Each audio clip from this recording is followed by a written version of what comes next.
Welcome to this edition of ARTV News. I'm Tony Beauvais. In today's show, ARTV News, Christmas in the City, Westwood Kawakubo at the NGV, Cakes Galore from Froggy, Life on Mars, The Beauty of Art, and ARTV magazine. Transcendent is an exhibition at ACCA that speaks directly to the moment.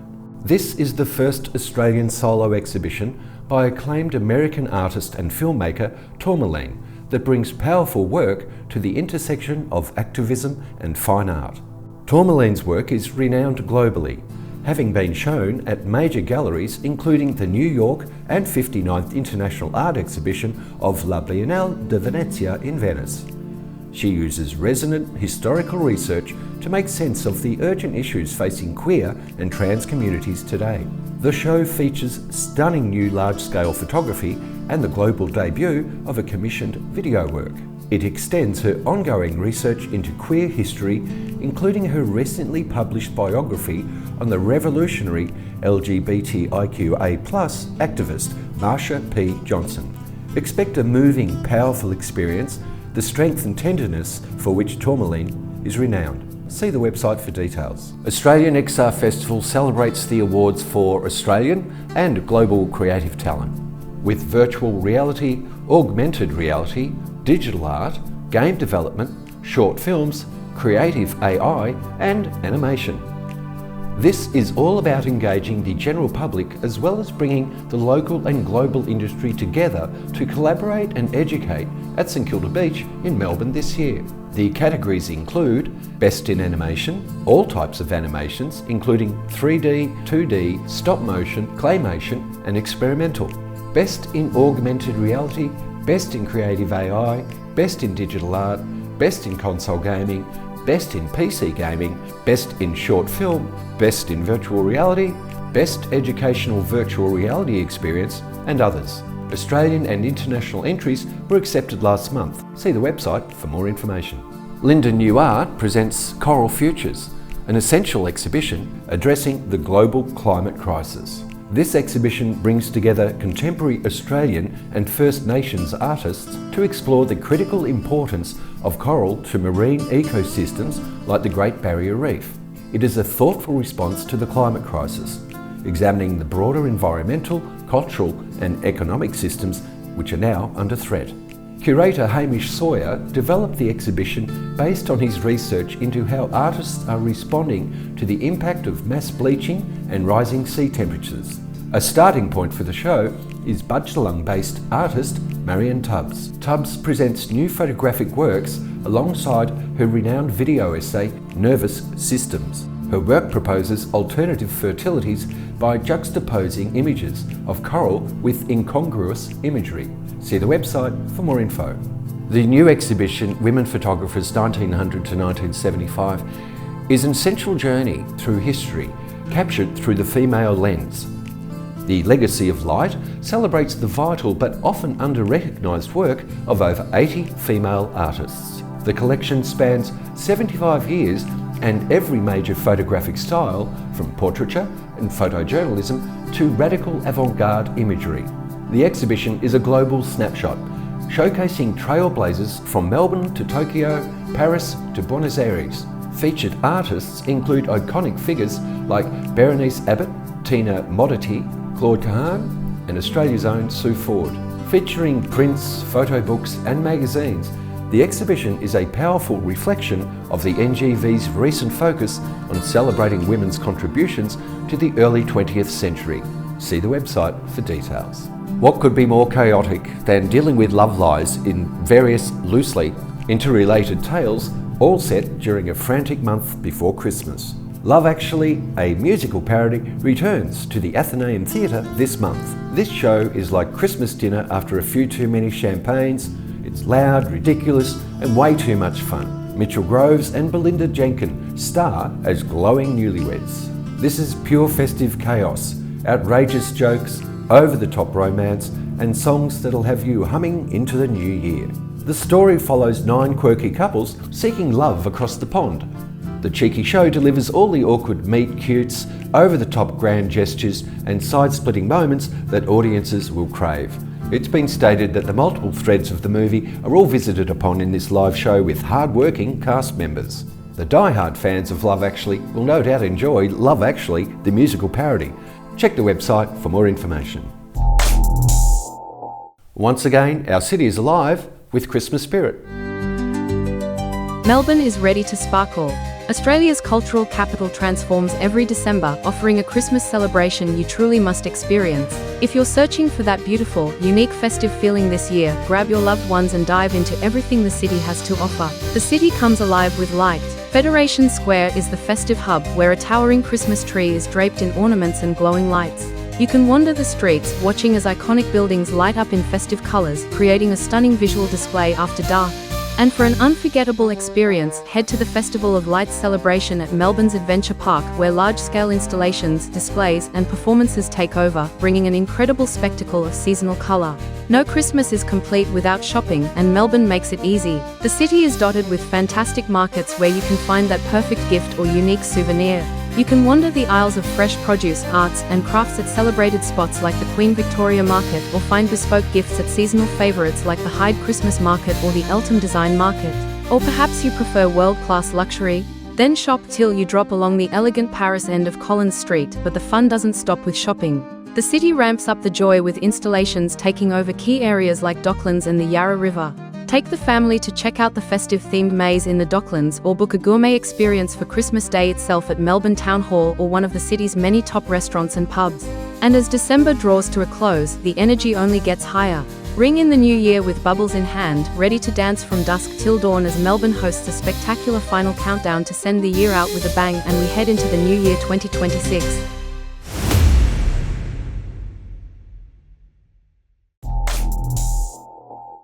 Two continents, two lives, and one singular desire to tear up the rulebook. Welcome to a landmark exhibition at the NGV, the first time the radical vision of Vivienne Westwood and Kawakubo of Comme des Garçons has ever been paired on a global stage. This is not just fashion, this is provocation, philosophy, and revolution made wearable. Born just 1 year apart in the early 1940s, these self-taught, fiercely independent female designers ignited their careers in the 1970s from completely different worlds. Westwood in the raw, energetic streets of London, and Kawakubo in the serene yet equally subversive cultural landscape of Japan. What unites them is an uncompromising radicalism. They took to the status quo of taste, of gender, of beauty, and relentlessly subverted it. They didn't just change fashion, they changed how we think about the body, clothes, and personal freedom itself. The exhibition brings together over 140 groundbreaking designs, mixing key words from the NGV collection with important loans from global institutions, creating a powerful head-to-head dialogue. You'll explore the shared terrain and striking divergence between these two geniuses through thematic sections that tell the story of their defiance. Step into punk and provocation, where safety pins and shredded fabric became symbols of rebellion. Witness the themes of rupture and reinvention as they deconstruct the very function of a garment. Westwood Kawakubo, a human gift of uncompromising originality. Experience the revolution at the National Gallery of Victoria. Check the website for more information. If you're looking for art that you can eat, well, you can't go past Froggy's Magical Delights. Nestled in the heart of Preston, What Froggy Bakes, this boutique cake shop has its roots deep in passion and craftsmanship. Froggy's journey in creating cake art began 11 years ago, when he discovered his true love and talent for the craft. Over the years, Froggy honed his distinct skills and innate talent, and in 2020, with modest beginnings, he established his own small commercial kitchen. This was a space dedicated to crafting exquisite cakes for his devoted clientele. Froggy continues to venture forward, with the opening of his very own cake studio and shop. Froggy's expertise and vision ensure that every creation is visually stunning and equally delectable, always ready to embrace a challenge. Every cake from his studio is crafted with joy and love. Generally, when my client approach me, I would try to get to know them, like what they like in colors and different things. And normally you find few inspiration, and then say maybe this is the direction that you want to go for. If they like it, and then we kind of create something quite unique for them. So normally I like to do it that way than just like copy somebody works, something for them unique. I do some research and I found few design that kind of the direction I want to go for. It took me a day to bake the cake. I think it's about 16 layers in there. And then the second day we do all the fillings and build the structure. And then yesterday I pretty much do all the decoration, make the figurine, and make sure everything's safe to travel as well. Mars Gallery is officially welcoming the dazzling artistic duo Will and Garrett Huxley.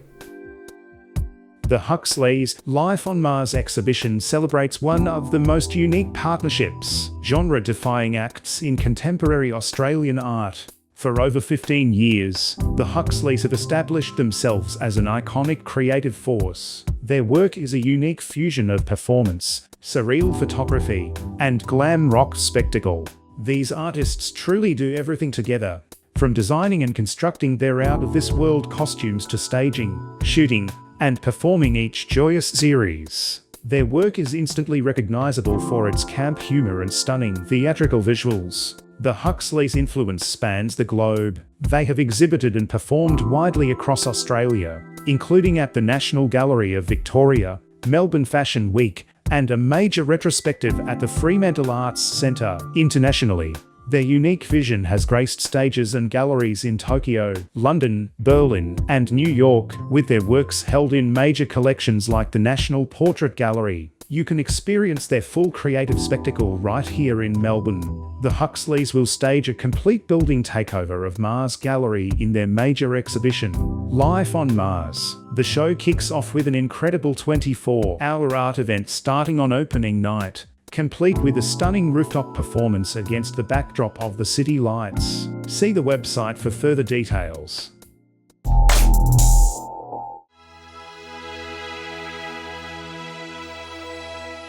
Art has been and will continue to be one of the most powerful aspects of our lives.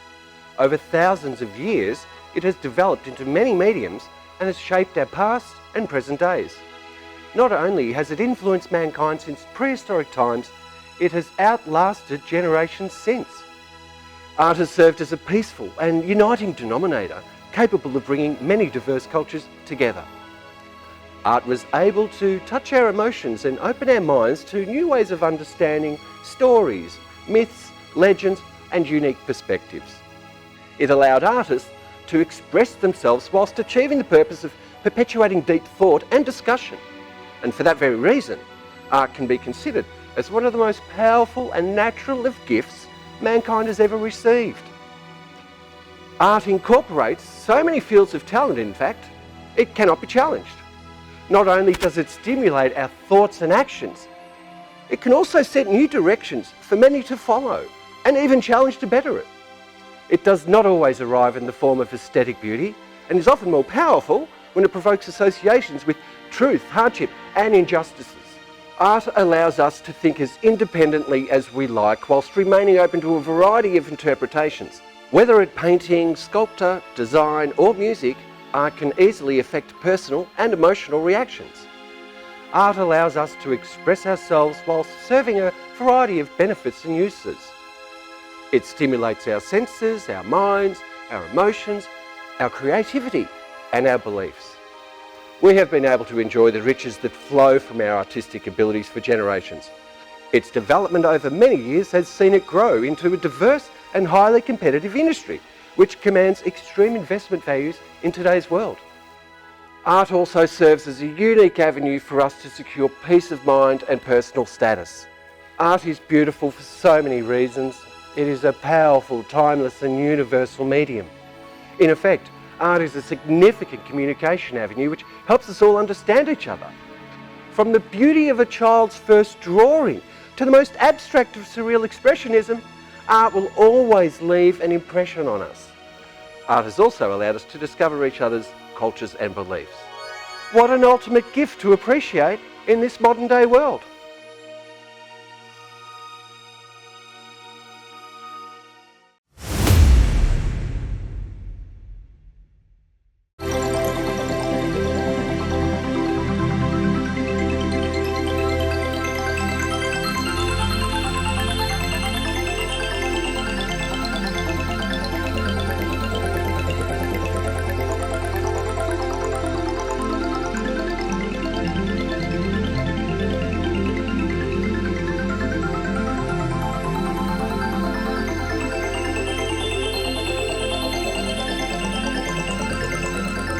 On today's program, we have Bronwyn Kidd, an Australian photographer known for her fashion and portraiture. Welcome to the show, Bronwyn. Thank you, Morgan. Thanks for having me.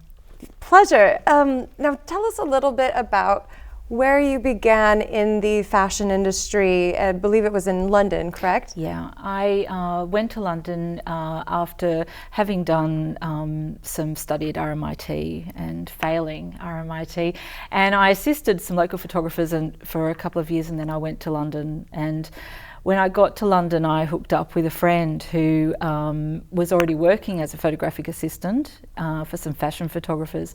And when she saw the work that I'd been doing for my folio to take to London, she said, "You must go and meet Hardy Amies." And I didn't realise who Hardy Amies was. I didn't know who Hardy Amies was, but basically he's the couturier for the Queen. He is in the famous Savile Row. So I went off, still not knowing really who he was, took my folio in and started working with him. I was 23 and pretty green, actually, not really understanding, the history behind where I was standing, and what I saw was just a slice of yesteryear that was still happening in 1992, and it was so exciting. The clothes, the ball gowns, the incredible suits, the aristocracy that walked through the door. I wasn't shooting for them all the time, but I did several seasons work for them, and also they asked me to photograph their new bridal collection, which Hardy Amies wanted to shoot at Buckingham Palace, but the Charles and Diana split up just at that time, so that didn't happen. But it was an amazing introduction to what was a really different style of fashion that was going on, because the grunge movement was happening at that time. Yeah. And there I was in couture world while grunge is happening. It was odd, but it was kind of perfect for me. Right. How was that, being behind the lens and seeing a whole nother world to maybe what was going on in reality? It kind of felt right for me, because growing up, my mum loved sort of Hitchcock movies, and I don't know how many times I saw Rear Window and that whole elegance, and the whole 1940s, the gowns and everything. I suppose it was just an extension of that fantasy world for me, and the way that I shot was right for them.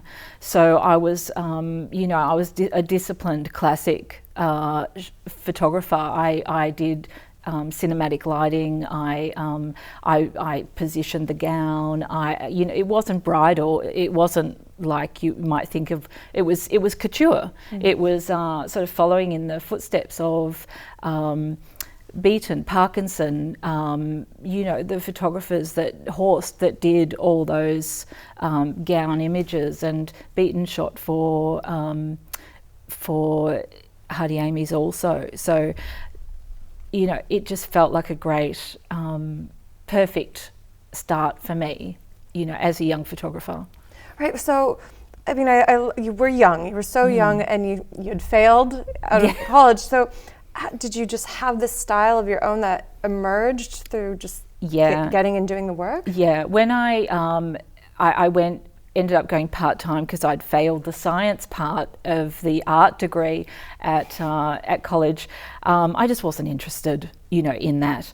And so I started assisting, and the photographer that I assisted was very influenced by Richard Avedon and, the classic photographers, Guy Bourdin, the beautiful old world of Horst. And so it influenced me as well, and it's just the right fit. He was the right fit for me. Going to London and working with Hardy Amies was the right fit. And it just felt comfortable. It wasn't, I suppose, until digital that things started to change, and our shooting style changed. And with Photoshop, our shooting style changed as well. But pre all of that, I was working with hand retouchers that retouched, in the 1930s for beauty campaigns. You know, I was working with then people who did airbrushing. I was working with Parkinson and Beaton's printers, you know, through Condé Nast, and so the world hadn't changed that much, you know, when I first started from the yesteryear or the time when the people that I really admired were working, you know, like Beaton and Parkinson, etc. Our technique was still the same, but then when digital came, you know, a lot changed. Things got kind of sassier and a little bit more sci-fi and a little bit more, you know, very retouched, and makeup changed and everything changed. And really I had to change with that by that time. Yeah. But I was lucky to have that kind of introduction where I could really firmly, you know, place my feet on the ground and do what I really loved doing. And live in that fantasy world for as long as I could, you know. Yeah, when you have such vibrant, colorful, well, I mean, actually it varies between black and white and colorful, but you spoke about influence, digital, and you're on Instagram. How has, for example, and how has that been in this digital world with copywriting or people using images? Have you had any experiences? Yeah, it's very hard. I stick to my principles. I've had some people change colours of my photos when they've, you know, put them on their own feed.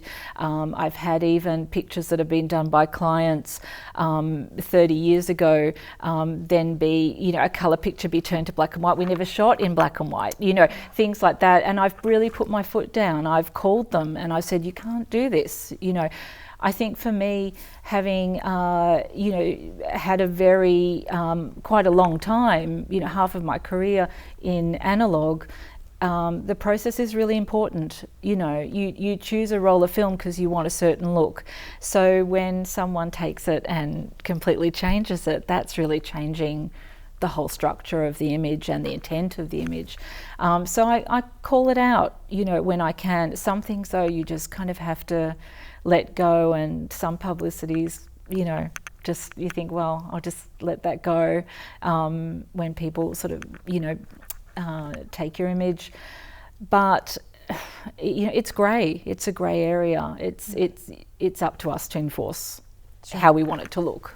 Now, what's it been like from, you know, going from London where you're in fashion and then you're here back in Australia and you're now doing your own work? Yeah. I mean, what is that like? Yeah, it's I came back in 2004 and I sort of hit the ground running doing commercial work. I was doing quite big ad campaigns, and I think, you know, that has its time.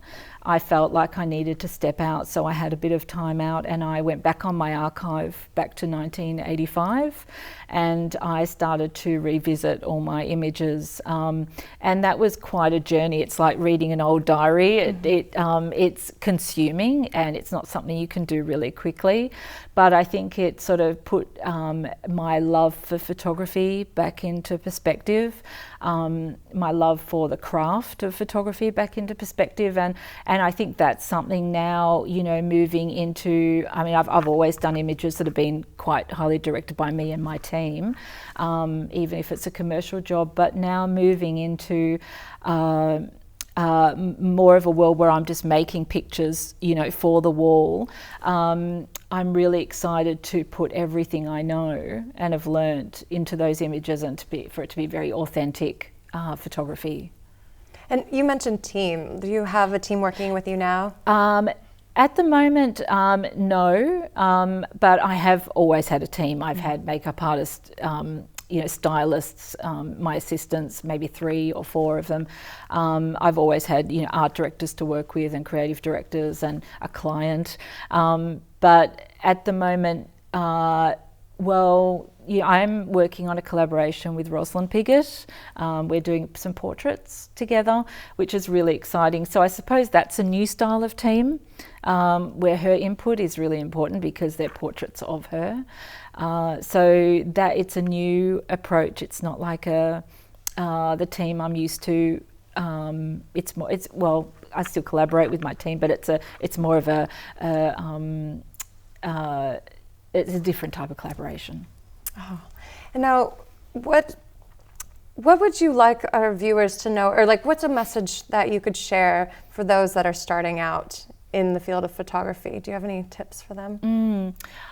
I think it's really important to look at film, look at painting, look at all types of art to sort of find your expression. And I think it's really important to look back on history as well and see what people have done before, because it's extraordinary what's been done. And for me myself, I've been recently looking at I recently did an orotone, which is a gold glass print. I've never delved into those worlds, but again, it's sort of it's deepened my understanding of photography. I think take your time, research, experiment, and above all, enjoy it. That's all for this month. If you'd like to let us know about any live event coming up in the next month in the inner Melbourne region, just shoot us an email at info@artv.com.au. Thanks so much for tuning in. We'll see you next month.